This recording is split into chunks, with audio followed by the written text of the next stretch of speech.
મારી રજૂઆત એવી છે કે મેં આજથી 7-1 મહિના પહેલા પોલીસ ડિપાર્ટમેન્ટમાંથી મારું સ્વૈચ્છિક રાજીનામું મૂકેલું કે ભાઈ સ્વૈચ્છિક રાજીનામું એટલા માટે મૂકેલું કે ખેડૂતો સાથે અત્યાચાર જે અન્યાય થાય છે ને નાના લોકોને જે ન્યાય નથી મળતો ને એમનો અવાજ બનવા માટે. પણ તેમ છતાં 7 મહિના આજે થઈ ગયા તેમ છતાં મારું રાજીનામું મંજૂર નથી થતું. એ બાબતે મેં એસપી સાહેબને લગભગ 7-1 વાર રૂબરૂ રજૂઆત કરી મૌખિક, કે જેમની મેં ચિઠ્ઠીઓ આમાં મારી પાસે છે.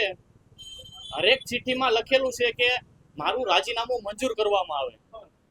તેમ છતાંય મારું રાજીનામું મંજૂર કરવામાં નથી આવતું, પરંતુ મને ખોટી ધમકીઓ આપવામાં આવે છે કે જ્યારે મારા પરિવારના સભ્યો જ્યારે એસપી સાહેબને રજૂઆત કરવા માટે આવેલા કે અમારા દીકરાને પોલીસ ડિપાર્ટમેન્ટમાં નોકરી નથી કરવી, એમને સમાજ સેવા કરવી છે, તો આપ સાહેબ એમનું રાજીનામું સ્વીકારી લ્યો.